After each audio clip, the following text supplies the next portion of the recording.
the English sent 3,000 of their queen's best soldiers to crush the Irish rebellion.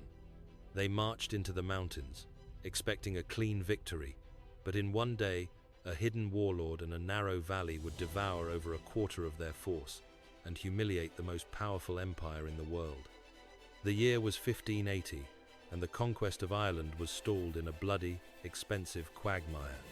The island, meant to be a loyal jewel in Elizabeth I's crown, had become a festering wound, draining the royal treasury.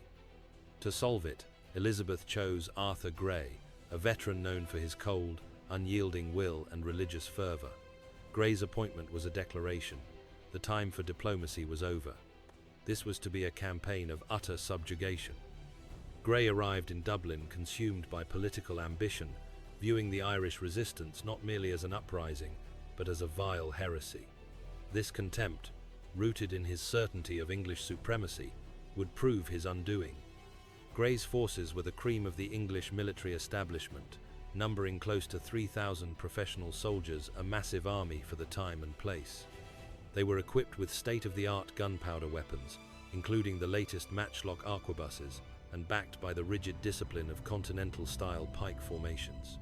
In the open field, they were virtually invincible. Their commanders viewed the local Irish fighters, whom they derisively called woodkern or savages, as undisciplined barbarians who would scatter at the first volley.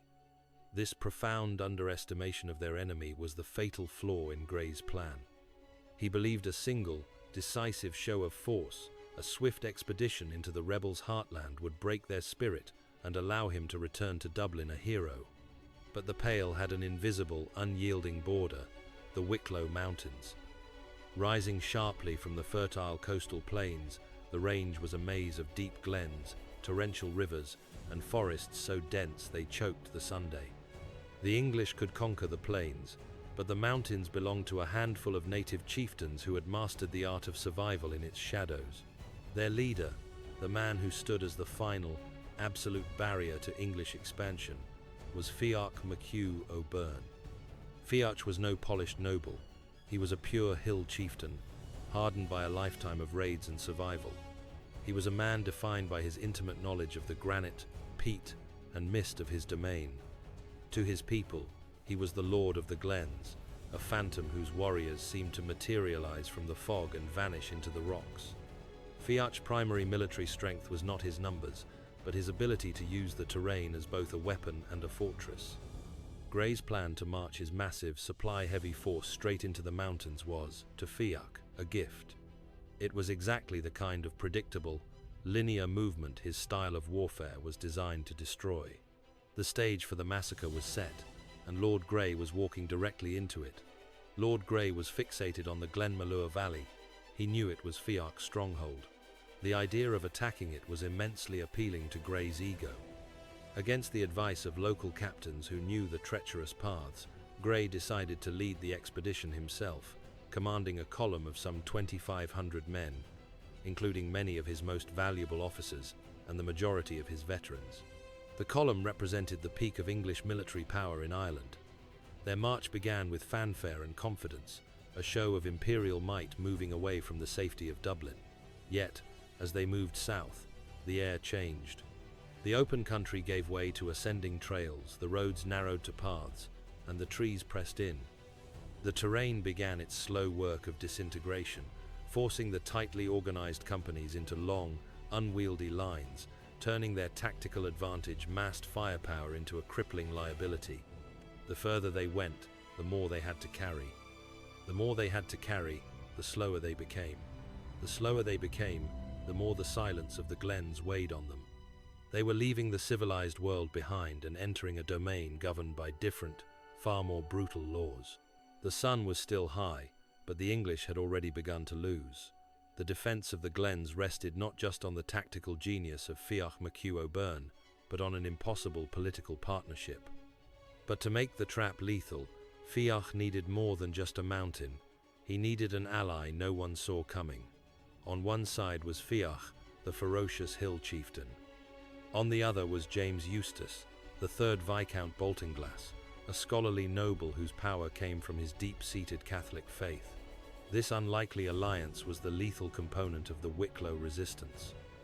Baltinglass was a prominent figure, a scion of the powerful Anglo-Irish palesmen, the very class whose loyalty the English crown counted on. His decision to join the rebellion transformed the conflict from a mere wood-kern uprising into a politically significant national and religious crusade. He brought an air of respectability, resources, and, most importantly, men. He helped provide the unified purpose that gave the scattered rebellion a single, formidable voice. The partnership was one of strategic contrasts. Fiach was the pragmatic veteran, the ruthless commander focused on the kill. Baltinglass was the ideological zealot, dedicated to defending the Catholic faith and Irish sovereignty. But both men understood that the English were predictable, and that the only way to beat a professional army of 300 men was to deny them the kind of battle they wanted. The key to their strategy was the choice of Glenmalure. This valley was a geographical vice, a perfect natural kill zone, where numerical advantage was inverted into a fatal liability. The glen itself is a long, narrow slash in the mountains, with the Avonbeg River running through its center. The hillsides rise steeply on both sides, covered in thick oak and birch forest. For an army the size of Grey's, marching along the riverbank meant they were forced into a tight, elongated column, completely unable to deploy their famous pike and shot formations. Fiach and Baltinglass carefully choreographed a lure. They had to make Lord Grey believe he was about to achieve his goal. The plan was to let the English march deep into the valley, past a crucial, narrow point, before striking. The goal wasn't just to defeat them, it was to annihilate them in the most demoralizing way possible. Fiach commanded the fighting forces best suited to the task. A small corps of disciplined galloglass, heavy infantry mercenaries who wielded massive, two-handed axes, and hundreds of light infantry kern, who fought with javelins, short spears, and long swords. These were men of the glens. They moved through the dense undergrowth silently and at incredible speed, relying on camouflage, speed, and absolute familiarity with every rock and stream. They were also supplemented by local farmers and dispossessed landowners, men motivated by the desperate need to defend their homes. This force was perfectly adapted for swift, close-quarters combat, the exact opposite of the English army. They were not a standing army, but a tidal wave of righteous, localized fury. Crucially, the Irish had positioned themselves high on the slopes of the glen, concealed by the forest cover, overlooking the path below. They had the advantage of elevation, cover, and surprise. They had planned the ambush down to the sound of a snapped twig. Lord Grey, meanwhile, was operating under an assumption of inevitable victory. He believed Fiach's forces were desperate, demoralized, and on the run. He had received deliberately confusing intelligence, suggesting the main rebel strength was either moving away or poorly situated.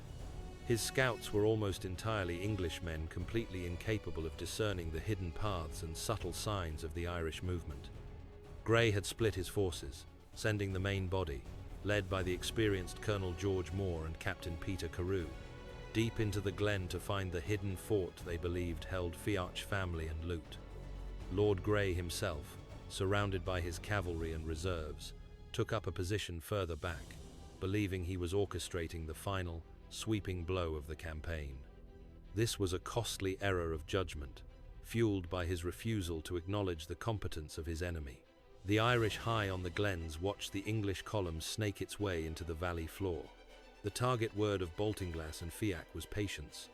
They let the vanguard, the main body of the attack, pass the narrowest, deepest point. They let the English feel safe, believing they had already penetrated the defenses. The silence of the glens was the deadliest form of deception. The English column stretched out for almost a mile, a long, exposed ribbon of scarlet and steel, utterly isolated from both its command and any effective form of mutual support. Each soldier was now fighting for himself, surrounded by the shadows of a foreign, hostile landscape. They had entered the labyrinth, and the masters of misdirection were waiting for the door to close. It wouldn't be until they passed the deepest, narrowest point of the river gorge that they realized the silence wasn't fear, it was patience. The English column, nearly 3,000 professional soldiers, set out with drums beating and flags flying. But as they left the open plains and the sun vanished behind the darkening, mist-shrouded peaks of Wicklow, the silence became oppressive. Every step felt like a drum beat toward an unseen executioner. Lord Grey's massive column was, by this point, a spectacle of professional misery. The initial bravado had given way to grumbling frustration. The heavy armor and thick wool uniforms of the English were designed for the flat, cold plains of the continent, not the wet, rugged slopes of the Irish mountains. The narrow trail forced the soldiers to abandon formation, their disciplined ranks disintegrating into an exhausting, single-file line along the steep, rocky banks of the Avonbeg River. Every turn presented a new, identical view, a wall of rock and impenetrable forest rising to the left, the rushing river to the right, and a winding, uncertain path ahead. This was not a march, it was a physical ordeal. The very terrain worked against the English. The smooth narrative of their conquest had been replaced by a torturous, exhausting physical reality. The psychological strain began to take hold. Soldiers were accustomed to seeing their enemy. Here, there was only oppressive silence and the thick, clinging dampness of the forest, which seemed to swallow the sounds of their own march.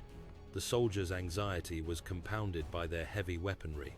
Their long, cumbersome pikes were useless in the thick undergrowth, and their sophisticated matchlock muskets, the pride of the English army, were difficult to manage, slow to load, and vulnerable to the mist that made the priming powder damp. The English army was entering the fight disarmed by their own technology. Meanwhile, Lord Grey's fatal flaws became evident in his command. The commander of the expedition, Colonel George Moore, a brave but unimaginative officer, followed Grey's rigid orders precisely. He was tasked with taking his contingent to the very head of the glen, where they were to set up a base and hunt down Fiach's supposed main camp. Moore refused to deploy local Irish scouts, fearing betrayal, and thus deprived his men of the only eyes that could read the Wicklow landscape. His focus was linear: march, find, attack.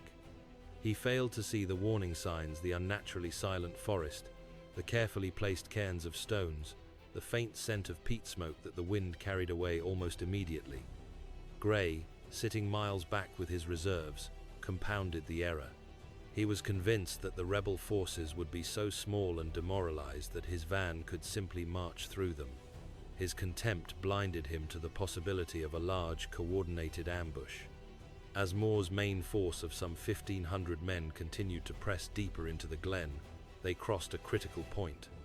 The valley walls suddenly seemed to rise higher, and the path became rougher, forcing the soldiers to scramble over boulders and through thickets of gorse. The column stretched thin, the head of the column becoming detached and out of sight of the tail. They were now in the narrowest section of the glen, the perfect choke point. The air was heavy with humidity, and the sound of the soldiers' own breathing and the clank of their equipment were the only sounds. They were no longer an army. They were a long, segmented line of targets waiting for the signal. The silence was not peaceful. It was a coiled spring. High above them, completely invisible, the Irish forces under Fiach MacHugh O'Byrne watched and waited. They were poised on the steep, tree-covered slopes, their light weapons, axes, darts, and long swords ready. They knew every line of fire, every hidden rock, every path of descent. The English contempt for the savage Irish was about to be burned away by pure, blinding fear. They expected to fight men who used obsolete weapons in open plains.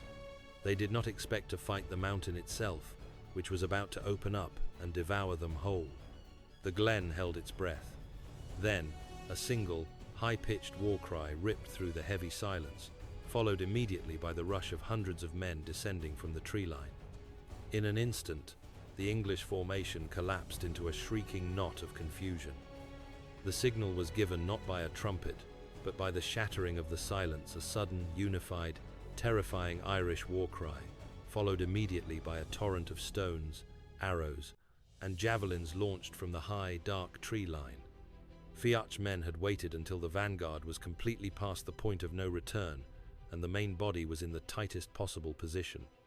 The attack came not just from one side, but from both slopes of the glen, a perfectly synchronized, multi-directional onslaught that left the English with nowhere to turn. The first casualties were immediate and devastating. taking out many of the officers and standard-bearers who were naturally positioned at the head of their companies. The English formation, already scattered and elongated, instantly devolved into chaos. The soldiers were unable to wheel to face the threat, as the steep, boulder-strewn terrain made any coherent maneuver impossible. They were compressed against the river on one side and the impenetrable rock face on the other. The genius of the ambush was its simplicity, to nullify the English advantage by denying them space. The matchlock arquebuses, the pride of the English army, were essentially useless. They could not be properly aimed up the steep slopes, and the loading process was slow, complicated, and impossible to execute under fire and panic. Furthermore, the English had no idea where to shoot. The enemy was concealed by the forest, only flashes of axe and the roar of men visible through the leaves. The Irish, however, were in their element. They used their light, versatile weapons and their knowledge of the terrain to their maximum effect.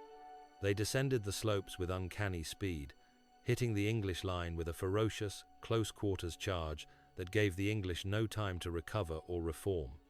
The gallowglass were brutal, wading into the confused ranks with their two-handed axes, shattering helmets and breaking pikes, turning the English formations into a bloody, close-packed slaughterhouse.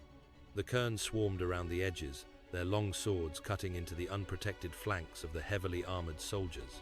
The English commanders, including Colonel Moore, quickly lost control. The air was thick with smoke, the cries of the wounded, and the frantic orders of officers that no one could hear or obey. When the vanguard realized they were trapped, they attempted to fight their way out, but their movements were slow and predictable. The Irish fighters were like water, flowing around the resistance, hitting them again and again from unexpected angles. Lord Grey, miles behind the disaster, was deaf to the true scale of the massacre. He heard only distant volleys and assumed a skirmish. The tipping point came when the English vanguard, demoralized and exhausted, finally broke. The fight turned into a frantic scramble for survival. The soldiers threw away their heavy armor and their cumbersome muskets, seeking to flee the confines of the glen. They started to retreat down the narrow path, but in doing so, they collided with the companies behind them that were still attempting to advance or stand their ground.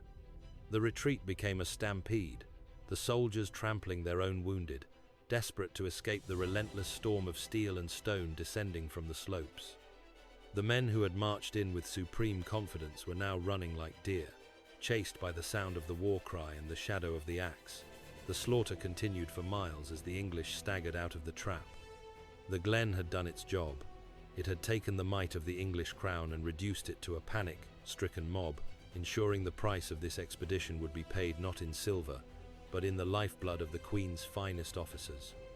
If you like stories of underdogs taking down empires and want to see more content like this, please comment below with which historical battle you think we should cover next and share this video with someone who loves history. The retreat was less of a military maneuver and more a desperate flight. Lord Grey, humiliated and wounded, left the bodies of over 800 of his best soldiers in the fatal valley. The conqueror who came to crush the rebellion ran like a beaten dog, abandoning his dead and his reputation. The pursuit was relentless. Fiach MacHugh O'Byrne ensured his men chased the fleeing English for miles, capitalizing on the psychological trauma of the ambush. The kern, light and fast, harried the exhausted English rear guard, killing those who slowed down or dropped their weapons. The final tally of English losses was staggering, estimated at between 600 and 850 men. This number included Colonel George Moore and Captain Peter Carew, two of Lord Grey's most experienced commanders. The true measure of the defeat was the composition of the dead. A disproportionately high number were officers and veteran soldiers. This was not a minor setback, it was the crippling decapitation of the English military presence in the Pale. The defeat was so absolute that the English could not even secure the bodies of their dead, leaving them to the wolves and the weather in the valley, a profound act of dishonor and a clear signal of the route's magnitude. Lord Grey, who had been commanding from the rear, finally realized the scale of the catastrophe. He was forced to order a full, panicked retreat back to Dublin, abandoning his objective, his pride, and hundreds of his men. The sight of the shattered, ragged column straggling back to the Pale, covered in mud and blood, was a humiliation that reverberated through the English administration. Grey, a man who believed in the purity of his cause and the inevitability of his victory, was forced to report a stunning defeat to his queen. His reputation was ruined, his political career in Ireland irrevocably scarred. For Queen Elizabeth, Glenmalure was not just a loss of men, it was a profound blow to her imperial authority, proving that her best men and her best weapons were worthless when facing an enemy who fought with the land itself. The strategic value of the Glenmalure defeat was clear. It proved that English military power was not transferable to Ireland's wild places. The battle was a clear demonstration of the superiority of decentralized, terrain-specific guerrilla tactics over rigid, centralized military doctrine. It exposed the English reliance on open-field formations and heavy equipment as a fatal weakness in the Irish theatre. The Valley had shown that the most important weapon in Ireland was not the matchlock musket, but the intimate, inherited knowledge of the mountain, the mist, and the maze. Glenmalure became a scar on the English memory, a symbol of the immense cost required to subdue even a handful of determined, geographically gifted fighters. This incredible victory forged a narrative of ultimate defiance that still echoes. Glenmalure stands as an immutable reminder that the courage of ordinary people, united by a fierce will to defend their home, can, against all odds, change the course of history. If you want to see more stories about the incredible battles that shaped our world, make sure to like this video and subscribe to our channel. And let us know in the comments what piece of history you think deserves to be told next.